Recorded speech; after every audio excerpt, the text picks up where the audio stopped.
sehingga kita bisa berkumpul bertafakur dan beraktivitas di SMA Negeri 3 Jakarta ini. Amin.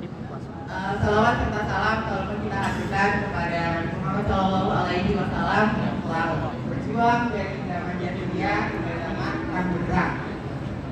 Yang terhormat Ibu Kepala Sekolah, Ibu Wakil Kepala Sekolah, Bapak Wakil Kepala Sekolah, guru-guru yang saya cintai dan juga siswa yang saya sayangi.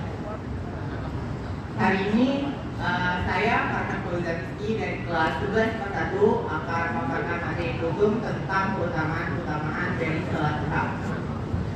Nah, teman-teman di sini sekalian udah pada sholat duha atau belum nih? Ya. Guru-guru udah pada sholat duha? Udah, alhamdulillah. Nah, hari ini pas banget setelah sholat duha saya akan memaparkan materi hukum tentang keutamaan sholat duha. Karena sholat duha walaupun sholat sunnah ya, tapi jangan diremehin teman-teman, karena keutamaan itu banyak banget dan ini merupakan salah satu sholat sunnah yang dianjurkan dalam Islam. Jadi alangkah baiknya kita lebih rutin lagi dalam melakukan sholat duha, karena keutamaan itu banyak banget ya teman-teman. Nah, sholat duha ini disebutkan di surat Al-Duha, yaitu wadduha, yang artinya demi waktu duha. Nah, Al-Duha sendiri ini memiliki makna naiknya sebulan matahari. Nah, dari maknanya sendiri kita bisa tahu nih kalau sholat duha ini dilaksanakannya dari terbitnya matahari hingga menjelang zuhur. Nah, dari maknanya ini kita bisa tahu dari pelaksanaannya tuh sholat duha itu kapan. Nah, itu dari sekitar jam 7 saat matahari terbit hingga menjelang zuhur. Nah, keutamaan-utamanya ini ada apa aja sih? Nah, yang pertama ini mengucapkan rasa syukur kita kepada Allah Subhanahu wa Ta'ala. Nah, setiap ibadah ini merupakan ungkapan rasa syukur kita kepada Allah Subhanahu wa Ta'ala, karena kita udah dikasih kesempatan hingga detik ini untuk bernafas dan mengucapkan rasa syukur kita kepada Allah Subhanahu wa Ta'ala. Alhamdulillah ya Allah, aku udah masih bisa sholat, aku masih bisa beribadah kepada Allah, aku bersyukur banget ya Allah. Nah, itu rasa syukur kita kepada Allah Subhanahu wa Ta'ala, karena kita sudah melaksanakan ibadah di detik ini.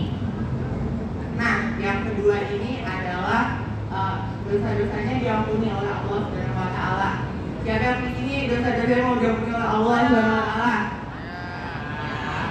Nah, itu sholat duha itu bisa diampuni dosa-dosanya oleh Allah, karena yang kita tahu, kita sebagai manusia ini kan tahu dari melakukan kesalahan, melakukan dosa sampai akhir hayat.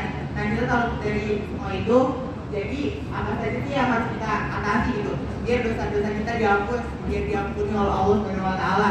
Nah, itu dengan melakukan banyak kegiatan yang mencari pahala sebanyak-banyaknya, yaitu dengan salah satunya ya sholat duha. Nah, di sini dijelaskan juga dari hadis riwayat Tirmidzi, siapapun yang melakukan sholat duha dengan langgeng, siapapun yang melakukan sholat duha dengan langgeng nantinya akan diampuni dosanya oleh Allah, walaupun dosanya sebanyak buih di lautan. Nah, kebayangkan buih di lautan tuh banyak banget. Jadi kebayang banget dosa-dosa kita sebanyak itu, terus diampuni, walaupun cuma sholat duhanya dirutinin doang, bisa diampuni. Alhamdulillah ya Allah, semoga kita semua bisa diampuni dengan sholat duhanya. Amin. Amin ya Allah. Nah, yang ketiga ini adalah mempersehat diri dari fisik kita. Nah, gerakan-gerakan sholat itu nggak sebenarnya cuma Allah ciptakan itu tanpa arti, yang pastinya ada artinya juga kan, karena Allah tuh nyiptain segala hal itu pasti ada maknanya. Salah satunya gerakan sholat, ya gerakan-gerakan yang ada di sholat, dari iktidal, duduk di antara dua sujud, terus tahiyat akhir itu juga ada maknanya, karena sholat itu nggak selalu tentang mental, karena sholat itu ada juga tentang fisiknya. Selain kita merasa aman, kita merasa tenang, kita juga disehatin sama Allah. Kita sholat, kita juga disehatin fisiknya. Nah, maka dari itu kita harus salah satu upaya agar kita bisa disehatin fisiknya yaitu dengan sholat. Nah, yang terakhir ini yang pastinya dilancarkan rezekinya oleh Allah Subhanahu wa taala. Siapa yang mau dilancarkan rezekinya? Nah, salah satunya itu dengan sholat duha. Allah berfirman nih di surat At-Tolak ayat 2 sampai 3 itu barang siapa yang bertakwa kepada Allah Subhanahu wa taala, maka Allah akan membukakan jalan keluarnya dan memberi rezeki yang dari arah yang tiada kita sangka. Nah, takwanya di sini itu maksudnya kita beribadah kepada Allah Subhanahu wa taala dengan beribadah, sholat, doa, sholat duha juga, istighfar, zikir, nah dan lain-lain. Jadi kita harus bertakwa kepada Allah biar kita diampuni dosanya dan juga diberi rezekinya. Nah, rezeki itu gak cuma tentang uang, tapi juga tentang kesehatan, terus tentang masa depan yang cerah, terus tentang dunia akhiratnya dilancarkan urusannya oleh Allah. Nah, maka dari itu teman-teman tuh harus banget melaksanakan sholat duha untuk kelancaran rezeki kalian. Nah, di sini siapa yang mau terima PTN tahun depan atau 2025? Nah, mulai dari sekarang harus dirutinin nih teman-teman sholat duhanya biar rezekinya tuh dilancarkan.